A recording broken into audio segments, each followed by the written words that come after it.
We're going to have a short sort of 15-minute, I'm actually running on time, 15-minute discussion, which is basically an open forum for you guys to ask questions. Before we do that, one of the reflections, my reflections over the last couple of minutes has been really, in the face of all adversity, we actually do make change. And the positive rural and remote clinical placements is such an important part of developing the new health professional who wants to go and live and work in rural and remote Australia. So I think that's been one of the key learnings out of this. Ken, do you need a chair? No. Okay. So, is there any questions from the floor? Public master. Anybody have any questions? Yes. Oh, sorry, just a moment. Because of the webcasting, we have. Hi, my name's Carmel. I just wondered if, suppose Jill and Susie I was thinking of when I wrote this question, can either of you or any of you say that there has been an increase in attracting people to actually take postgraduate work in the rural and remote areas? Or is it something for the future, do you think? Any of you that have had rural placements or had homestays or had anything, have you found that those people have then come back? We have, based on the history with the medical students, Moranbah Medical really ramped up their student placements because they were having trouble recruiting. They have had now 3 people that have gone from student to registrar to permanent doctor. They like working there, they like the community, they're happy with it. 2 of those people had never left Brisbane. So it does work. It's challenging, and we as an organisation have previously employed a lot of allied health, and I would say to them, look, the first year will kill you. You will be on your own, you will do everything. You will work from birth to death, and you need as many contacts as you can possibly get to give you a hand. But after that, you can work anywhere in the world and deliver really good care. Anybody else like to comment on that? Sorry. I think if I look at the staff that we've attracted, 2 staff in particular have come from working very remote. So Groote Island being the only nurse there, one of my staff, and another one was extremely remote, and they loved that experience. So they've sought jobs since that are still perhaps not as remote, but still, you know, Townsville Cairns, but doing the outreach. And they seem to breeze through it. You know, going on a 1-week road trip is not a problem, and they love, I think, the flexibility and the challenge of working with people in their communities. So I guess I've benefited because people have had that experience and then decided, oh, we'll come and work with us because we have a community outreach model. Having said that, I've got a job ad for a senior OT going at the moment, and I've had very few applications, which is really disappointing. Jim Houston from Greenslaves Hospital. We've just started to get some medical graduates coming through, and the Commonwealth at the moment is interested in offering funding for overseas graduates who wish to stay on internships. And certainly my experience of being in the country and experience now is that they actually like to put their toe in the water. You know, they don't like to be told, well, you know, you're going to drag a bag along or wheel a barrow back and you're going to be locked in there, but they much prefer to have a rotation that has some linkages back to the major metropolitan hospitals. And certainly we've been inundated with people who are very willing to come and spend 30% of their time in the rural rotations, but do like that linkage while they're making their mind up about their future career. You know, do they really want to go to the country? Do they really want to be stuck out there, or do they want to have a link back? And we're very, very interested in talking to rural locations that do have opportunities for interns and second and third years. In fact, we've had a good association with the Darling Downs, and we've got linkages now with Noosa and Kingaroy. We've been sending interns up there, but the buggers, we send them up to Noosa and they bloody well won't come back. So, yeah, we're very interested to talk to you about any opportunities you have up there for medical graduates. But as I say, we're finding that they like to have that surety of being able to get back into the metropolitan hospitals should they change their mind or find it's unsatisfactory. Thank you. Would anybody like to comment on that or make? Sam? pass the mic? And I think this lady in the front row beside Peter's next. We'll be quiet. Next question. And that for the rural providers, having that linkage to a major hospital means that there's access for clinical skills and more high-level development. Then you can do a lot of things in the rural communities, but you can't necessarily provide all of the skills training. So those relationships are important.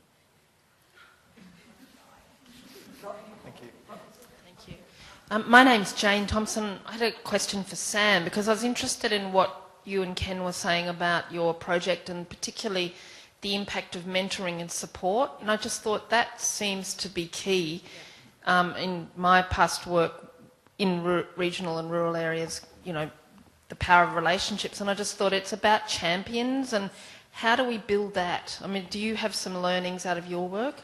It's interesting because I obviously didn't get to it, sorry about that. Interesting in what you were saying too and about linking back and blah, blah, because it's harnessing those opportunities technological and education-wise and networks and just literally having a relationship with someone in a place that you know you can either pick up the phone, Skype them, or have a quick 5-minute prompter about something because you're in a situation and you feel alone, isolated. And that, to me and to us, what we've found is that's not about geography. That's about the fact that you happen to be in a rural location and there aren't as many people around as you would have in an urban location. So if you feel that you can connect with someone in the immediate, that relieves so much of the pressure. And that's what we've just been finding time and time again. It comes down to, I think someone was saying this morning, it comes down to people. And it's very often not the systems and not the bureaucracy or the red tape that's surrounding and underpinning it all. It's about the opportunity to say, I need your help, and you're there. So that's been a really, really key. And now what we're trying to do is obviously put all these different things in place that someone who's in Mount Isa can access something in Toowoomba or something in Brisbane or something in Sydney, Melbourne, blah, blah, blah. The world is a very, very small place. So, yeah, if that helps. And if I might just finish, the whole concept of the virtual staff room, which is what Sam was talking about, came about at one of our project meetings, and the doctors were talking about at smoko time in the lunchroom they happened to mention, I just had an interesting case with a patient about such and such, and the thought crossed our mind that the people in the rural areas don't have that staff room. They don't have someone that they meet over coffee or over a sandwich at lunchtime, and that's where the virtual staff room idea came up, so that now when they do have that question, they can stick it on the email, and it just goes everywhere. And because it's a closed email forum, it's a confidential base. There's no patient names, obviously, but the information is there, and the number of people that then can feed back into it and say, I had a similar case, have you tried this, or this happened, or that happened. And it's just that knowing that there is someone at the staff room, in the staff room with you. So we found it was good. Ross O'Neill from Southern Cross Uni. I work in the nursing department there. We see that it's really important with the clinical calendar, is that a lot of other universities have the same requirements for clinical placement. So I think we all need to sort of think how we can be different and, place students sort of outside of the usual calendar and be, flexible and creative. So I don't know what you guys think about that.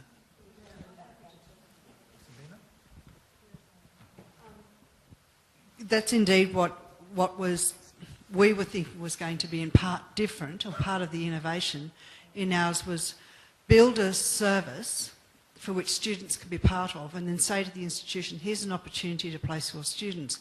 It may be outside what you normally do, but if you have flexibility, and we know that there's often rolling calendars of placements, and we wanted ours to be sort of service and then drill down to be more person and family focused, and so we're building teams around, in this case, mental health services. So it's not around doing a psychology placement or a social work placement or an OT placement. This is around giving teams of students across disciplines an opportunity to do a placement for which will contribute to providing a service. And that they're living together, working together, being supervised together, and being expanded in the context of remote practice, and in largely this case, of course, in cross-cultural context as well.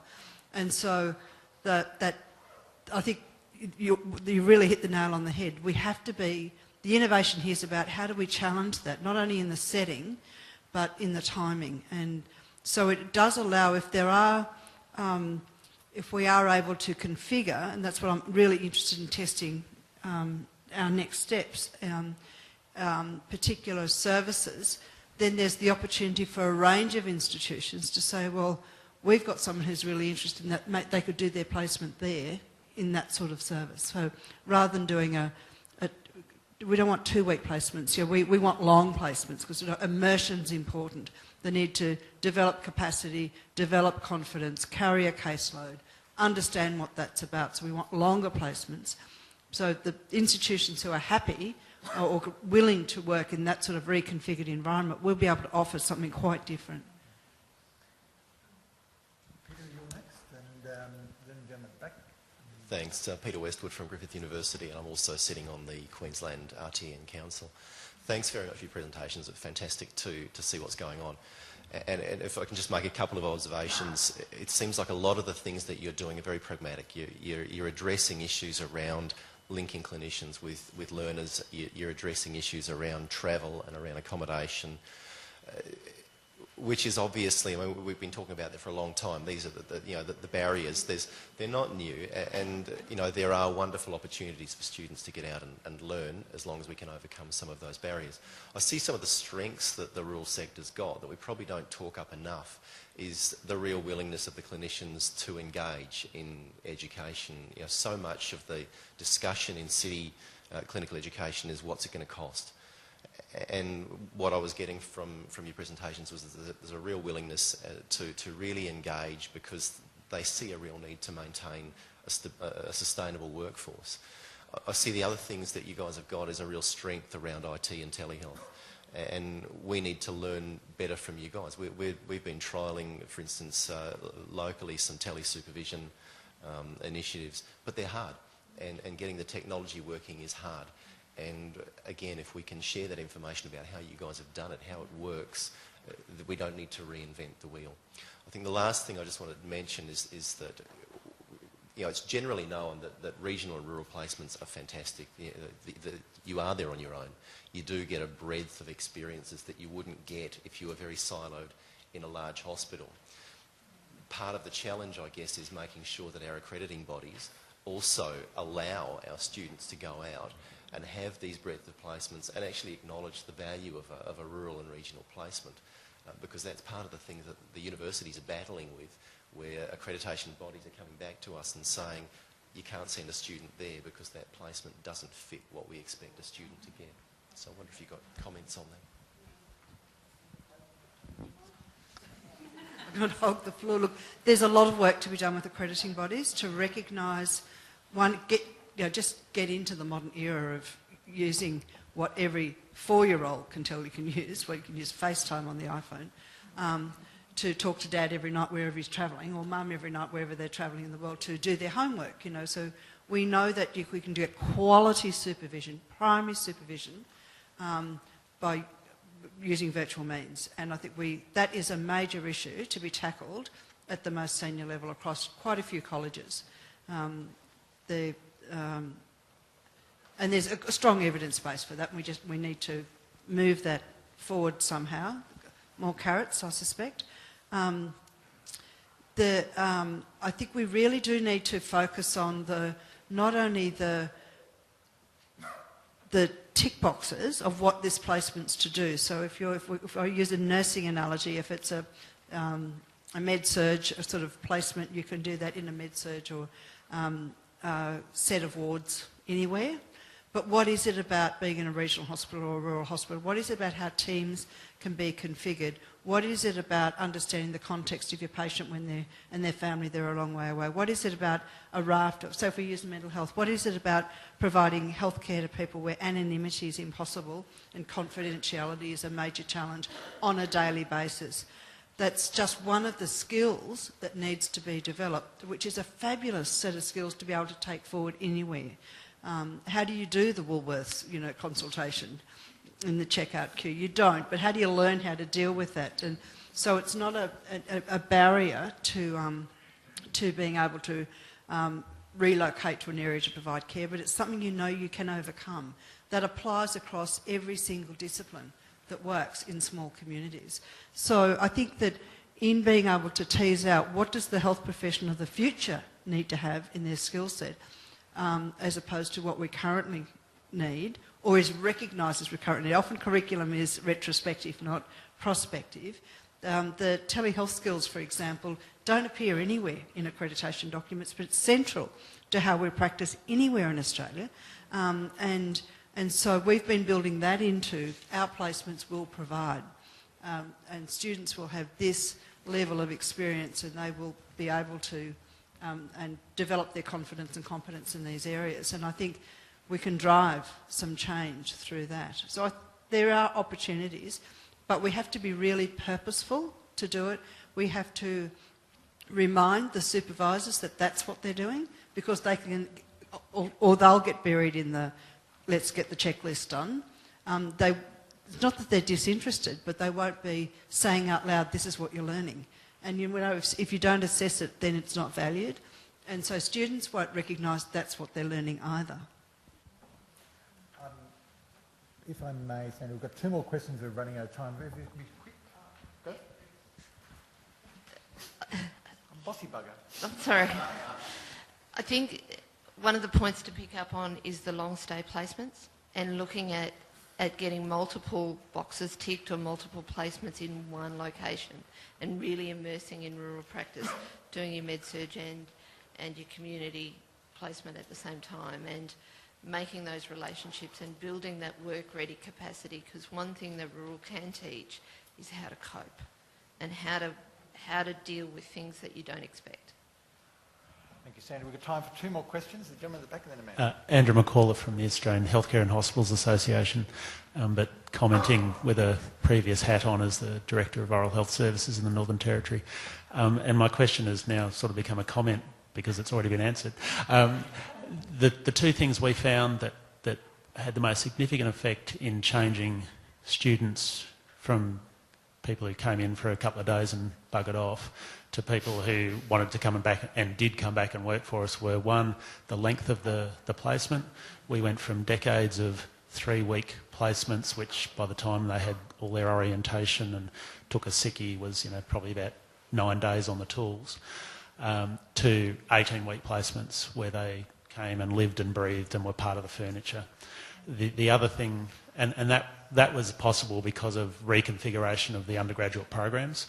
The flip side was the reconfiguration that we did of our workforce and our rosters and our structures to enable us, and we bit the bullet and said, okay, instead of taking 1, we're going to take 4. So they had that companionship, the group.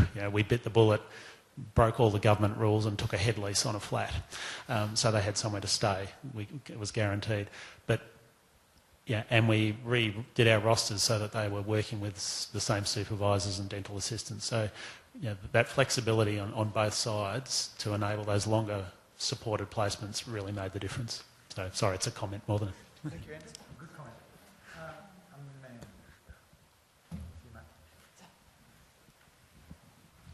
Hi, Amanda Croker from Griffith Uni. Something in our project that was really interesting was the sort of entrenched, embedded, stereotypical approach to models and 1 supervisor and 1 student. And something really interesting, I think, that came out of our project, and obviously through your work too, is around how you can turn some of those stereotypical notions on their head. And, you know, just taking rural placements we got some very interesting feedback from some of the rural clinicians about the benefits of more than one student. 2 or accommodation then becomes a problem, but although homestay is a very good solution.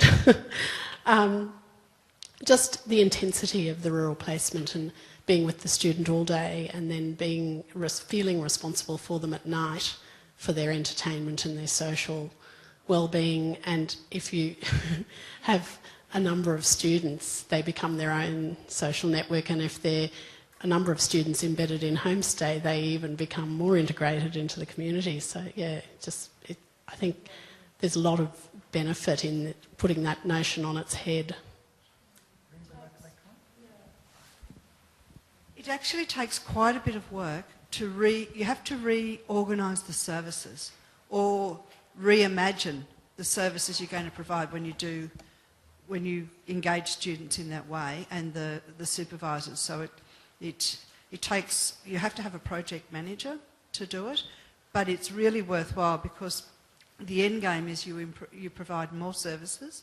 The students are part of the delivery of those services, and they go from being, you know, real novices and being a burden on the service because they require a lot of hand-holding and a lot of supervision and a lot of patience and a lot of retelling, to the point where they get to the other end where they're productive and more confident and really giving back.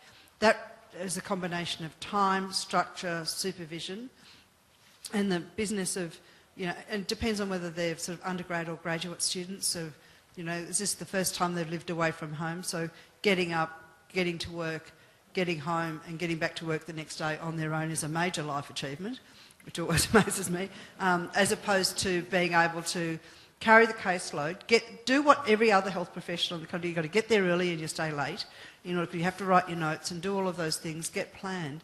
And that experience of being a practicing health professional and a real functioning team providing real services, where they're at the front of the pointy end of it, not just attached to the side or sitting behind, makes a big difference. And certainly in dental, you've been doing that for ages. And so one of the things we've done is our dental students come on 5-month placements.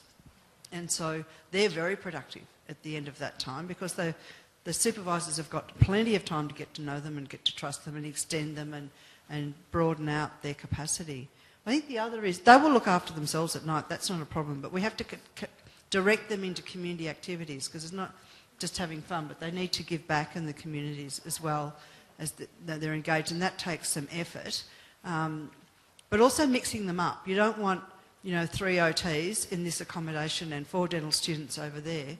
We actually don't let any discipline have 2 rooms together, side by side, in that we really want them to, cook together, sit down and have their tea together, chat about what they did at work so they start to understand more about just a whole raft of disciplines, as well as when we're doing that service learning model like you're talking about, when you reorientate it, they're actually learning much more about each other's disciplines' contribution to that person's care, and they build that into their repertoire so that when they're doing assessments, they're asking a broader range of questions so that they're able to marshal those services when they work in another setting, because this stroke patient will need all of these things. Clearly, they'll need a podiatrist at some stage, the high cardiovascular risk is an example, So you build a different repertoire.